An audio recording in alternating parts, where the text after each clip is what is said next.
हमारा टॉपिक है वो है आईईपी, जिसका जो है विस्तारित जो रूप है वो है इंडिविजुअलाइज्ड एजुकेशन प्लान। व्यक्तिगत शिक्षा योजना। व्यक्तिगत शिक्षा योजना इसे कहा जाता है। और जो आईईपी है वो 3 से 6 वर्ष के बच्चों के लिए डिजाइन किया जाता है। कल हम लोगों ने जो है IFSP पढ़ा था, इंडिविजुअलाइज्ड फैमिली सर्विस प्लान देखा था, और आज हम लोगों को जो है आईईपी जो है देखना है। यदि हम आईईपी के बारे में बात करें, कौन ज्वाइन किया है?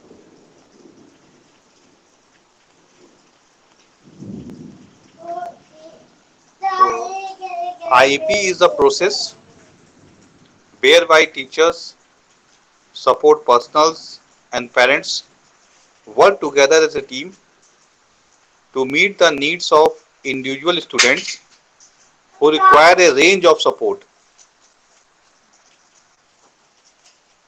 कहने का आशय है कि व्यक्तिगत शिक्षा योजना एक ऐसी प्रक्रिया है जिसके तहत शिक्षक, सपोर्ट कर्मी और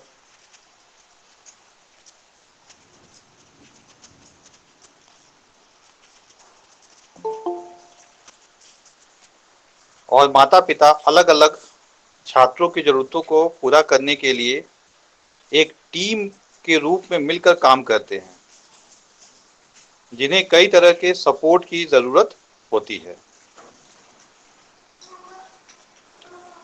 The team develops outcome or goals based on a student's current needs and skills and write the plan for the school year in the student IEP. This written plan is known as an IEP. ये जो team है, जिसमें मैंने team के नाम बताया, शिक्षक है, सपोर्ट कर्मी है, माता पिता है, ये क्या कहते हैं कि जो वर्तमान में जो है छात्र की जरूरत और उसके अंदर जो कौशल है उसके आधार पर जो है परिणाम और लक्ष्य जो है विकसित करते हैं, और छात्र के आईपी जो है उसके स्कूली वर्ष की योजना में लिखी जाती है। इसी लिखित योजना को जो है हम आईईपी कहते हैं। तो कहने का जो यहाँ पे आशय है कि जो आईईपी है वो एक प्रकार की प्रक्रिया है जहाँ पे जो शिक्षक हैं, सपोर्ट पर्सनल है या पेरेंट्स है, ये सब मिल करके एक टीम के रूप में जो डिसेबल्ड बच्चा है उसकी आवश्यकता के अनुसार होते हैं उसको सपोर्ट देने का काम करते हैं। और ये जो टीम है, वर्तमान में जो डिसेबल्ड बच्चा है उसकी जो करंट आवश्यकता है और उसके अंदर जो कौशल है वर्तमान में, उसके आधार पर जो है भविष्य का जो है निर्णय लिया जाता है। उसके लिए जो है गोल्स तय किए जाते हैं, और इसी गोल्स को जो है जब हम उसके विद्यालय जो है वर्ष के अंदर जो है इसको सम्मिलित करते हैं, इसी को हम कहते हैं आईईपी। तो आईईपी इस तरह से कहा जाए तो यही जो रिटन डॉक्यूमेंट्स हैं जिसमें हम आउटकम्स लिखते हैं, उस बच्चे का वर्तमान जो है जो जरूरत क्या है, उसके अंदर क्या स्किल्स है और भविष्य में वो किस प्रकार से जो है उसके अंदर दूसरे जो कौशल उनका विकास किया जाएगा, इसका जो ब्लूप्रिंट जो हमने लिखा है, इसी ब्लूप्रिंट को जो है हम आईईपी कहते हैं। उसके बाद दूसरा यदि हम देखते हैं हु नीड्स एन आईईपी, मतलब इस आईईपी की जरूरत किसको है। तो जो आईईपी बेसिकली जो है उन बच्चों के लिए लिखा जाता है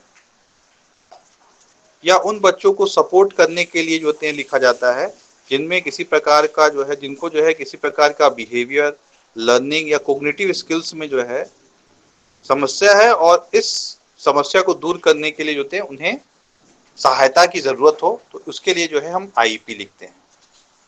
और जब आईईपी डेवलप किया जाता है तो उसमें उस बच्चे के जो पेरेंट्स हैं और जो दूसरे स्टाफ हैं, ये सब मिल करके जो है उस बच्चे के लिए जो सबसे बेस्ट जो है तरीका होता है, जो बेस्ट जो है तरीका है जिससे उसकी विशेष आवश्यकताओं की पूर्ति की जा सकती है, उसके लिए जो होते हैं ये आईपी लिखते हैं।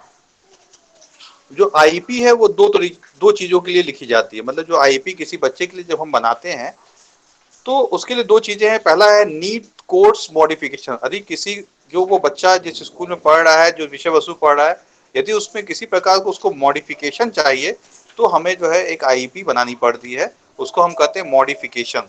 और दूसरा इंडिविजुअलाइज प्रोग्रामिंग होते हैं। मतलब उस बच्चे को व्यक्तिगत रूप से यदि कोई किसी कार्यक्रम की जरूरत है तो उसके लिए आईपी लिखा जाता है। तो इस तरह से देखा जाए तो जो आईपी है वो बच्चे की आवश्यकता के अनुकूल लिखा जाता है। बच्चे की आवश्यकता कैसी हो सकती है, या कोर्स मॉडिफिकेशन के आधार पर हो सकती है, जिस या जो है इंडिविजुअलाइज प्रोग्रामिंग के आधार पर की जा सकती है।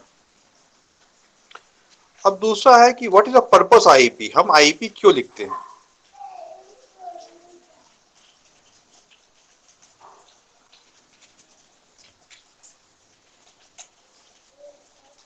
यदि हम पर्पस ऑफ द आईपी देखते हैं तो आईपी का उद्देश्य क्या है कि एक छात्र को अपने वर्तमान कौशल से परे व्यक्तिगत परिणामों या लक्ष्यों को पूरा करने में मदद के लिए एक योजना प्रदान करना है।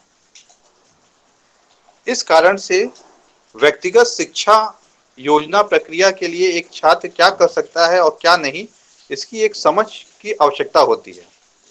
प्रत्येक आईपी उस छात्र के लिए व्यक्तिगत होता है जिसके लिए उसे जो है तैयार किया जाता है। आईपी टीम के सदस्य के रूप में माता पिता को व्यक्तिगत नियोजन प्रक्रिया का हिस्सा होना चाहिए और अपने बच्चे के आईपी पर अपनी सहमति देनी चाहिए। तो यदि पर्पस देखिए तो पर्पस क्या है? पर्पस यही है कि हम उस बच्चे की जो है जो व्यक्तिगत आवश्यकता है उसका जो वर्तमान में जो प्रदर्शन है और उसके उस प्रदर्शन को और भी बेहतर करने के लिए जो होते हैं हम आईपी लिखते हैं। और इस आईपी में जो है लिखते जब हम हैं तो उसके जो टीम मेंबर है, उसका जो पेरेंट्स है, वो एक बहुत ही महत्वपूर्ण जो होते हैं रोल जो है प्ले करता है। और इस आईपी पर वो अपनी सहमति भी जो है प्रदान करता है। अब आते हैं what are the components of IP. मतलब कि एक आईपी की क्या क्या जो है कंपोनेंट्स हो सकते हैं। तो आईपी के यदि हम कंपोनेंट्स को डिवाइड करें तो उसमें जो सबसे पहला जो भाग होता है, जैसे यदि आप किसी की आईपी लिख रहे हैं तो आईपी में जो सबसे पहला चीज लिखना है वो है आपका student identification and background information, current level of performance that reflect the team. मतलब कहने का मतलब है कि जो पहला भाग होगा आईपी का, उसमें आप सबसे पहले उस बच्चे का आइडेंटिफिकेशन लिखेंगे। मतलब उसका नाम क्या है, उसकी डेट ऑफ बर्थ क्या है, किस डिसेबिलिटी से ग्रसित है, तो और बैकग्राउंड इंफॉर्मेशन लिखेंगे, उसके पेरेंट्स के बारे में लिखेंगे। और उसमें जो सबसे इम्पोर्टेंट चीज होता है वो होता है कि जो टीम मेंबर्स थे जो आईपी में इन्वॉल्व थे, कौन कौन थे, उसके पेरेंट्स और साथ में जो है सपोर्ट जो सर्विसेज वाले हैं, जो टीचर्स हैं, वो क्या करते हैं उस बच्चे का जो करंट लेवल ऑफ परफॉर्मेंस, जो वर्तमान जो स्तर है प्रदर्शन का, उसको उस आईपी में जरूर लिखा जाता है कि वर्तमान में बच्चा क्या क्या कर पा रहा है और कौन कौन से स्किल्स उस बच्चे के अंदर है। उसके बाद दूसरा आता है conscience on the students ability and need. Conscience का मतलब यहाँ पे सहमति, मतलब कि बच्चे के अंदर जो एबिलिटी है, बच्चे के अंदर जो है जो योग्यता है और बच्चे की जो आवश्यकता है, उस पे क्या करते हैं ये जो पेरेंट्स हैं, टीचर्स हैं और जो सपोर्ट मेंबर्स हैं, वो सब मिल करके सहमति देते हैं कि हाँ इस बच्चे की जो है ये जो है एबिलिटी है और इस बच्चे को ये चीजें की आवश्यकता है जो है। उसके बाद तीसरा जो भाग होता है, जब ये सब दोनों चीजें हो जाती हैं तो तीसरा जो भाग सबसे इंपॉर्टेंट जो भाग है, इसमें क्या करते हैं कि स्टूडेंट स्पेसिफिक आउटकम्स और गोल्स डिसाइड किया जाता है। मतलब कि जो पेरेंट्स हैं और जो टीचर्स है और जो आपके सपोर्ट मेंबर्स हैं, वो सब मिल करके उस बच्चे के लिए जो थे विशिष्ट जो है आउटकम्स क्या होंगे और जो है ध्येय क्या होना चाहिए, वो सारे जो है चीजें इसमें लिखी जाती हैं। उसका जो नेक्स्ट भाग होता है आईपी का वो है परफॉर्मेंस ऑब्जेक्टिव। परफॉर्मेंस ऑब्जेक्टिव का मतलब यहाँ पे है कि प्रदर्शन से संबंधित जो उद्देश्य, जब हमने अपना गोल सेट कर लिया है तो उसमें उस गोल को पूरा करने के लिए परफॉर्मेंस कि क्या क्या उद्देश्य होंगे, उस उद्देश्य का इसमें उल्लेख किया जाता है।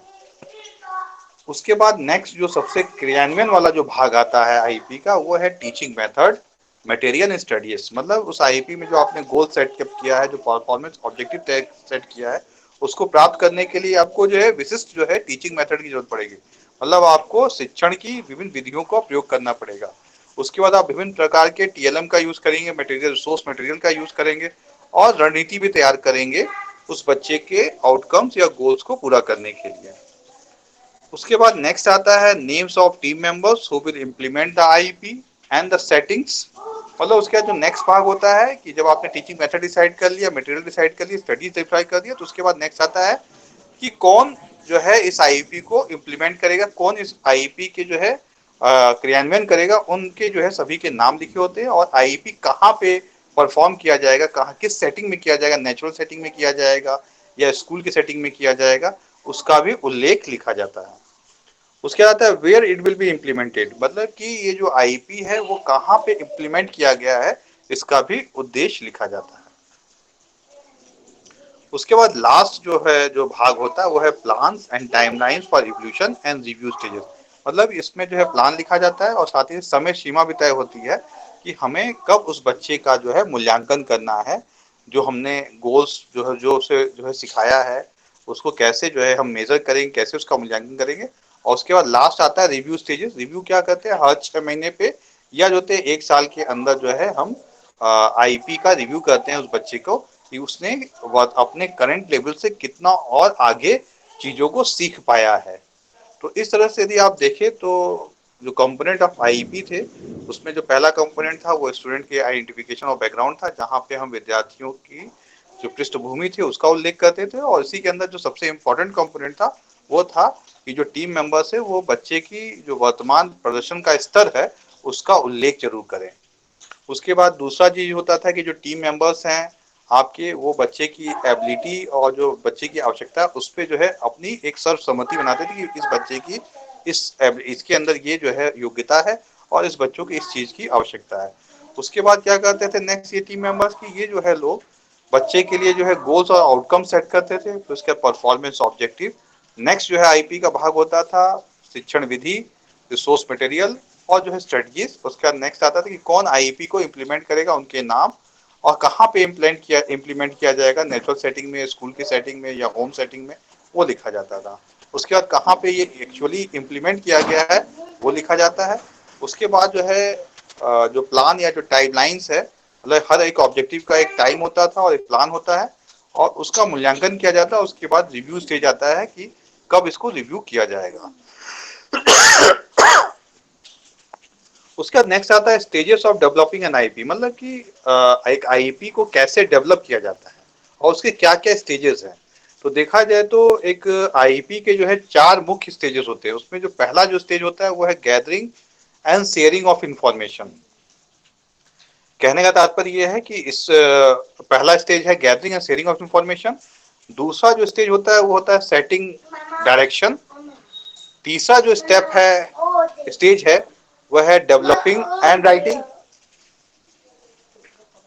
The IP. और चौथा है आपका implementing and reviewing the IP. Gathering and sharing information का मतलब है कि उस जिसके लिए आईपी तैयार की जा रही है उससे संबंधित जो जानकारी है, जानकारी में क्या है कि उसका करंट लेवल ऑफ परफॉर्मेंस क्या है, बच्चा क्या क्या कर पा रहा है, उसकी क्या नीड है, ये सारे जो होते हैं ब्रीफ प्रोफाइल जो होते हैं उस बच्चे से संबंधित जो है इकट्ठा की जाती है। उसके बाद दूसरा यदि आप देख रहे हैं सेटिंग डायरेक्शन, मतलब कि जब आपने ये सब इकट्ठा कर लिया तो कैसे जो है इस आईपी को आगे बढ़ाना है, तो उसके लिए जो होते हैं डायरेक्शन सेट किया है। उसमें जो है पहला गठन होता है आईपी टीम की। मतलब एक आईईपी जो टीम है वो बनाया जाएगा जिसमें पेरेंट्स, सपोर्ट मेंबर्स और टीचर को सम्मिलित किया जाएगा। उसके बाद हर एक व्यक्ति की रिस्पॉन्सिबिलिटी जो है बताई जाएगी, कौन से किस व्यक्ति की क्या जो है जिम्मेदारी होगी। और उसके बाद क्लैरिफाई द पर्पस, हर एक व्यक्ति का जो है क्या पर्पस होगा इस आईपी में वो भी इसमें बताया जाता है। सेटिंग डायरेक्शन का मतलब दिशा देना। उसके बाद आता है नेक्स्ट जो है developing and writing the IP. तो इसमें क्या किया जाता है कि setting developing and writing the IP का मतलब कि आईपी को तैयार करना और उसको लिखना जो होते हैं। तो इसमें सबसे पहला काम किया जाता है कि बच्चे की जो नीड है उसको प्रायोरिटाइज किया जाता है, क्योंकि बच्चे की कौन सी नीड को पहले जो है हमें फोकस करना है। उसके बाद बच्चे का करंट लेवल ऑफ परफॉर्मेंस क्या है प्रत्येक जो है डोमेन में, इसको देखा जाता है। उसके बाद उसकी जो स्पेसिफिक आउटकम जो परफॉर्मेंस है, ऑब्जेक्टिव्स क्या होंगे इस आईपी को डेवलप करने के, वो सारे लिखे जाते हैं। और उसके बाद जो है तीनों जो टीम के मेंबर हैं, पेरेंट्स हुए, साथ ही साथ जो है टीचर हुए, और जो स्टाफ सपोर्टिंग स्टाफ है, ये लोग अपनी सहमति देते हैं और इस तरह से एक आईपी उस बच्चे के लिए लिखी जाती है। उसके बाद जो है इस आईपी का जो सबसे इम्पोर्टेंट जो भाग है, जिसको हम कह सकते हैं कि हार्ट ऑफ द आईपी है, वो है उसका इम्प्लीमेंटेशन एंड रिव्यू। मतलब कि आपने सब कुछ तो तैयार कर दिया, लेकिन जो सबसे इम्पोर्टेंट चीज है वो उस आईपी का इम्प्लीमेंट करना, क्रियान्वयन करना। तो क्रियान्वयन करने के लिए जो है सबसे पहले जो है एक डेली शेड्यूल बनाया जाता है कि किस आईपी के अंदर जो गोल्स लिखे गए हैं उसको कब जो है हमें इम्प्लीमेंट करना है, उसका समय सारणी बनाई जाती है। उसके बाद होते हैं उस प्लान को जो है प्रैक्टिस में लाया जाता है, जो प्लान है उसको यथार्थ रूप दिया जाता है। उसके बाद उस प्लान के बाद जो है रिव्यू, और उसको बार बार रिवीजन होता है रेगुलरली, और वर्ष के अंत में या छमाही पे जो है उस प्लान का जो है मूल्यांकन किया जाता है। तो इस तरह से जो होते हैं आपका जो आईपी है वो जो है डेवलप किया जाता है। अब आते हैं कि प्रमोटिंग सक्सेसफुल आईपी, मतलब कि एक आईपी को कैसे जो है आप सक्सेसफुल कर सकते हैं। तो सक्सेसफुल करने का जो सबसे इम्पोर्टेंट जो फैक्टर है वो है एक्टिव पेरेंट्स। मतलब कि यदि पेरेंट्स सक्रिय हो उस आईपी के लिए, और जो टीम मेंबर्स है जो उसको प्लान कर रहे हैं, और वो टीम मेंबर जो इस आईपी जो रिटन डॉक्यूमेंट्स उसको इम्प्लीमेंट कर रहा है, ये तीन जो इम्पोर्टेंट फैक्टर है, बहुत इंपॉर्टेंट फैक्टर्स हैं जो कि एक आईपी को सक्सेसफुल होने में मदद करते हैं। उसके बाद हर एक मेंबर की जो जिम्मेदारी और जो रिस्पॉन्सिबिलिटी दी गई है, यदि उस रिस्पॉन्सिबिलिटी और जिम्मेदारी को जो है वो पूरे जो है शिद्दत के साथ जो है परफॉर्म करते हैं, तो आईईपी के जो है सक्सेसफुल का जो रेट है वो काफी अच्छा हो जाता है। तो सक्सेसफुल डिपेंड करता है बच्चे, डिसेबल्ड बच्चे के पेरेंट्स के ऊपर, और जो टीम मेंबर्स जो उसने प्लान किया है आईपी, और वो टीम मेंबर जो उस आईपी को इम्प्लीमेंट करने का काम कर रहा है। तो होप आप सभी लोगों को जो है आईपी क्या है समझ में आ गया होगा, और यदि कुछ भी आईपी से संबंधित पूछना है तो आप पूछ सकते हैं।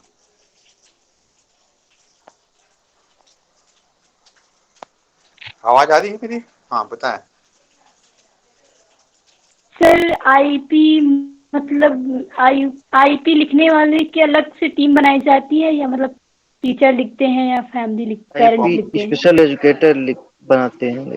देखो अब इसका आईपी में क्या हम और होता आप है, से जैसे बिहेव कर आपके रहे पास हैं तो हम और आप। 3 साल का एक दृष्टिबाधित बच्चा आया, ठीक है। यस। अब आईपी कैसे लिखो, जैसे लिख दिया एग्जामिनेशन में पूछ दिया कि एक 3 साल का जो बच्चा है उसके लिए एक आईपी आप लिखिए जो है, ठीक। तो आपको बताया ना आईपी के क्या क्या भाग हैं, याद आ रहा है? क्या क्या भाग था? पहला भाग क्या होता है आईपी का? Yes sir. बच्चे से संबंधित जो जानकारी है, बच्चे का नाम, डिसेबिलिटी क्या है, उसका बैकग्राउंड केस जो, हिस्ट्री। हाँ केस हिस्ट्री जो होते हैं वो लिखा जाएगा, ठीक है। उस केस हिस्ट्री के बाद आप यस। लिखेंगे करंट लेवल ऑफ परफॉर्मेंस, मतलब कि बच्चा जो 3 साल का आया है आपके पास होते वो क्या क्या कर ले रहा है। जैसे आपने उसमें देखा, पहला क्या है, उसकी सेंसरी ट्रेनिंग देखा कि सेंसरी ट्रेनिंग कैसी है उसकी, है ना। सेंसरी ट्रेनिंग में क्या है, जैसे आपने अलग अलग चीजों को देखा, पहला देखा आपने हियरिंग, सेंस ऑफ हियरिंग देखा उसका कैसा है। जैसे उसमें आपने उसके माता पिता की जो आवाज है, उसके दादा दादी की आवाज है, जो ह्यूमन वॉइस है उसको वो आइडेंटिफाई कर पाते हैं कि नहीं। तो यदि लगा कि आपको नहीं आइडेंटिफाई कर पा रहा है, डिफ्रेंशिएट कर पा रहा है, तो आप लिखोगे कि उसकी जो है sensory training, sense of hearing बहुत ही गुड है ना। तो करंट लेवल ऑफ परफॉर्मेंस समझ में आ गया आपको। ऐसे ही जो होते हैं आप जो है दूसरे जो एरिया है, टेक्चुअल का है, काइनेस्थेटिक का है, स्मेल का है, टच का है, हो सकता है कोई ऐसा एरिया होगा जहां पे उसका जो है परफॉर्मेंस अच्छा नहीं होगा, तो वो आप वहां पे करंट लेवल ऑफ परफॉर्मेंस लिखेंगे। मान लीजिए उसका स्मेल का जो एरिया है वो थोड़ा कमजोर है, ठीक है, स्मेल करके वो चीजों को बेहतर तरीके से वो पहचान नहीं पा रहा है, ठीक। अब आया आप डेली लिविंग स्किल्स के ऊपर, देखिए क्या क्या वो कर पा रहा है, जो नहीं कर पा रहा है उसका उल्लेख करिए, करंट लेवल ऑफ परफॉर्मेंस ये कर पा रहा है और ये चीजें नहीं कर पा रहा है, ठीक। उसके बाद आपने ओरिएंटेशन मोबिलिटी देखा, ठीक। उसके बाद जो है आपने उसके, मान लीजिए कोई असिस्टिव डिवाइसेज हैं जो आप उसको सिखाना चाहते हैं, 3 साल का बच्चा है तो कुछ गिनती है, पहाड़े हैं, नंबर्स है, एकेडमिक्स वाला भी देख लिया आपने। तो करंट लेवल ऑफ परफॉर्मेंस ये सारी चीजें होते हैं, आप लिखते जाएंगे, ठीक है। उसके बाद नेक्स्ट क्या करते हैं कि जो पेरेंट्स हैं, जो दूसरा स्टेप क्या होगा आईपी का कि जो पेरेंट्स है और जो टीचिंग स्टाफ है, जो टीचर है और जो सपोर्ट सर्विसेज वाले हैं। सपोर्ट सर्विसेज में कौन आते हैं, जैसे साइकोलॉजिस्ट हुए आपके, स्पेशल एजुकेटर हुए, है ना, यस। ऑक्यूपेशनल थेरेपिस्ट हुए, ऑडियोलॉजिस्ट हुए, ऑप्थोमोलॉजिस्ट हुए, ये सारे लोग की एक टीम रहेगी। यस। इवन जो है आप जो है एक वकील को भी इसमें सम्मिलित कर सकते हैं। ये सारे लोग मिल करके क्या करेंगे, एक सर्वसम्मति बनाएंगे। जब तक सर्वसम्मति नहीं बनेगा तब तक जो है आईपी नहीं तैयार हो सकती है। तो एक सर्वसम्मति बनेगी कि बच्चे की क्या क्या एबिलिटी है, मतलब कि यदि बोल दिया गया ये बच्चे की एबिलिटी, ये बच्चे के अंदर ये जो है उसकी एबिलिटी, समझते हैं ना क्या होती है, योग्यता यस जो सर। होते हैं उसकी, जो होते हैं बताइए। क्षमता। क्षमता जो होते हैं, बच्चे के अंदर ये क्षमता है। और बच्चे को किस चीज की नीड है, मतलब कि बच्चे को किस चीज की आवश्यकता है वर्तमान में, इसके आगे करंट लेवल से आगे की बात करेंगे तो ये सारी चीजों को लिखी जाएगी। ठीक। यस। उसके बाद जो तीसरा स्टेप होता है उसमें क्या करते हैं कि जो नीड है बच्चे की उसके आधार पे वो क्या करते हैं, एक आउटकम लिखा जाएगा, गोल्स लिखा जाएगा कि ये गोल है। जैसे मान लीजिए उसे ब्रेल लिखना नहीं आ रहा, उसका जो है टच तो अच्छा है लेकिन उसे ब्रेल लिखना नहीं आता है या पढ़ना नहीं आता है। आपने गोल सेट किया कि इससे जो है हम ब्रेल जो है पढ़ना सिखाएंगे, एक गोल जो है सेट कर लिया आपने। उसके बाद आप लिखेंगे परफॉर्मेंस ऑब्जेक्टिव, मतलब कि इस ऑब्जेक्टिव को, गोल तो आपने सेट कर लिया, गोल सेट करने के बाद क्या करते हैं, परफॉर्मेंस ऑब्जेक्टिव लिखा जाता है, जिससे आप स्पेसिफिक ऑब्जेक्टिव करते हैं ना उसमें लेसन प्लान के अंदर। Yes sir. तो परफॉर्मेंस क्या क्या बच्चा करेगा आपके पढ़ाने के बाद, जिससे आप लिख देंगे उसमें आपने लिखा कि मेरे जो है पढ़ाने के बाद जो है ब्रेल जो है जो बच्चा है वो ब्रेल के जो अक्षर है उनको आइडेंटिफाई करना सीख जाएगा। ठीक। ये आपने लिखा परफॉर्मेंस ऑब्जेक्टिव। बच्चा जो है ब्रेल के दो जो ब्रेल जो 2 से 3 जो अक्षरों से मिलने वाले जो शब्द हैं उनको वो पढ़ सकने में सक्षम बनेगा, आपने बना लिया। तीसरा आपने लिख लिया जो है ब्रेल से संबंधित जो है कि बच्चा जो है ब्रेल के जो डॉट्स हैं, जो अक्षर है उनको लिखने में लिख सकेगा जो स्लेट और स्टाइलस की सहायता से। जो तो ये हो गया कि आपका परफॉर्मेंस, मतलब कि जब आप आईपी इंप्लीमेंट करेंगे तो ये इतने चीजें जो थे वो परफॉर्म करेगा इस आईपी की समाप्ति के बाद जो थे। अब आता है टीचिंग मेथड, मतलब क्या क्या टीचिंग, मतलब किस तरह से आप बच्चे को पढ़ाएंगे, क्या विधि होगी उसको लिखेंगे। ठीक है, स्पर्शी विधि होगी, लेक्चर विधि होगी, क्या विधि होगी आपकी जो है, डेमोन्स्ट्रेशन मेथड होगा, तो सारी विधियों को आप उसमें लिखेंगे। उसके बाद मटेरियल के बारे में लिखेंगे, कौन कौन से मटेरियल आप यूज करेंगे ब्रेल सिखाने के लिए, कैसे बच्चों को ब्रेल सिखाएंगे तो मटेरियल लिखिए। और स्ट्रेटजी क्या होगी सिखाने की, मतलब किस रणनीति के तहत जो आप सिखाएंगे, क्या क्या रणनीति अपनाएंगे। जैसे आपको सिखाना होगा तो आप क्या यूज करेंगे, रीडिंग रेडीनेस बनाएंगे, एक मटेरियल बनाएंगे ना, पढ़े होगे लास्ट सेमेस्टर में आपने कि जब ब्रेल यस पढ़ाया सर। जाता है तो रीडिंग रेडीनेस मटेरियल बनाया जाता है ना, पहले आप उसको स्पर्शी चीजों में डिफ्रेंशिएट करना सिखाएंगे ब्रेल डॉट्स के बारे में, तो जिससे कि वो ये आपकी स्ट्रेटजी होगी। उसके बाद आता है कि इतना तैयार हो गया, अब आता है कि कौन इस आईपी को, मतलब कि कौन जो है लंका पार करके जो है संजीवनी जो है सीता जी का पता करने वाली बात है। तो अब ये जो आईपी कौन इंप्लीमेंट करेगा, तो क्योंकि यदि आप नाम नहीं लिखेंगे लोगों का तो क्या होगा कि जब किसी का नाम नहीं होता है तो वो काम कभी भी पूरा नहीं हो सकता है। तो उसमें स्पेसिफिक जो है नाम लिखा जाता है कि भाई ये लोग होंगे जो इस आईपी के जो भी गोल सेटअप किए गए हैं। जैसे मान लीजिए आपने उसमें ओरिएंटेशन मोबिलिटी का एक गोल सेटअप किया है तो उसमें ओरिएंटेशन मोबिलिटी जो स्पेशलिस्ट होगा उसका नाम लिखा जाएगा। यदि आपने ब्रेल का सेट किया है तो आप किसी स्पेशल एजुकेटर का नाम लिखेंगे। तो जो आपने गोल सेटअप किया है और जो जो आपने परफॉर्मेंस जो हैं ऑब्जेक्टिव सेट किया उसके आधार पर जो है आप उसके टीम मेंबर्स को जो है उसके नाम लिखेंगे जो हैं, और साथ ही साथ सेटिंग भी लिखेंगे कि ये जो चीजें जो आईपी जो है वो कहाँ पे सिखाया जाएगा। जैसे ओरिएंटेशन मोबिलिटी को कहाँ सिखाएंगे, इंडोर भी सिखाएंगे आउटडोर भी सिखाएंगे। ब्रेल सिखाना होगा तो आप उसको क्लासरूम में सिखाएंगे। सेंसरी ट्रेनिंग सिखाना होगा तो इसको आप इंडोर भी सिखाएंगे और साथ ही साथ आउटडोर भी सिखाएंगे। तो आपको सेटिंग लिखना पड़ेगा कहाँ पे आप इसको सिखाएंगे। फिर उसका लिखा है वेयर इट विल इम्प्लीमेंटेड, मतलब एक्चुअली जो आपका आईपी है कहाँ कहाँ पे जो है इम्प्लीमेंट किया गया, घर के वातावरण में कहाँ पे इम्प्लीमेंट किया गया, स्कूल के वातावरण में किया गया, स्कूल के बाहर किया गया, घर के बाहर किया गया, जहां भी इम्प्लीमेंट किया गया उस आईपी के उसको लिखा जाए। उसके बाद आता है प्लान और टाइमलाइन, मतलब जो आपने ऑब्जेक्टिव सेट किया उसका एक टाइमलाइन होगा कि भैया 30 दिन की जो है क्लास लेने के बाद जो है या 15 दिन के जो है प्रैक्टिस के बाद जो है वो इस ऑब्जेक्टिव को प्राप्त कर लेगा प्लान को, और उसके आधार पर उसका मूल्यांकन होगा। और ये जो मूल्यांकन होगा, रिव्यू होगा, वो हर जो है 6 महीने पे और साल भर के अंतराल पे होगा। तो इस तरह से जो है एक आईपी तैयार की जाती है। और किसी कुछ पूछना है इसमें? सर आईईपी क्या है, इवैल्यूएशन का ही पार्ट होगा क्या? देखिए आईपी जो है क्या होता है, पहले आईपी का फुल फॉर्म क्या है, इंडिविजुअलाइज एजुकेशन प्रोग्राम। मतलब कि जब बच्चे को आप शिक्षा देते हैं तो शिक्षा के साथ जो है उसका एक आईपी भी तैयार किया जाता है, खास करके जो बच्चे जो है जिनको जो है किसी प्रकार का सपोर्ट चाहिए, जैसे बिहेवियर सपोर्ट चाहिए, लर्निंग सपोर्ट चाहिए, या कोग्निटिव स्किल से संबंधित जो सपोर्ट चाहिए जो है। तो इस आईपी क्या है, एक प्रक्रिया है जिसमें जो है एक अध्यापक, जो सपोर्ट पर्सनल्स हैं और जो पेरेंट्स हैं, ये सब टुगेदर जो है मिल करके एक टीम बनाते हैं। ठीक है, उसमें क्या करते हैं लोग, बच्चे की जो वर्तमान स्तर है परफॉर्मेंस का उसको नोट डाउन करते हैं, और उसको उस वर्तमान स्तर के अलावा जो सपोर्ट चाहिए, जो उसकी नीड है भविष्य में जो होते हैं, उसके लिए जो होते हैं वो गोल सेटअप करते हैं। और उस जब ये गोल सेटअप करते हैं, जब इसी चीज को वो रिटर्न में लिखते हैं, और इसी चीज को वो स्कूल के ईयर में भी शामिल करते हैं, उसके मतलब जिस कक्षा में पढ़ रहा है उसके जो है स्कूल के ईयर में रिजल्ट के साथ जो है उसको लिखा जाता है। इसका आईपी में ये परफॉर्मेंस है। इसी जो रिटर्न डॉक्यूमेंट्स को जो है हम लोग, जो रिटर्न प्लान लिखा गया है बच्चे के बारे में, जो है गोल्स को अचीव करने के लिए होते हैं, इसी को हम कहते हैं आईपी, इंडिविजुअलाइज एजुकेशन प्रोग्राम। आया समझ में?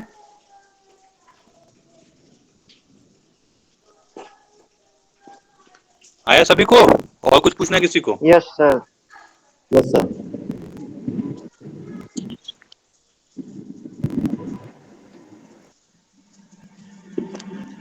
आई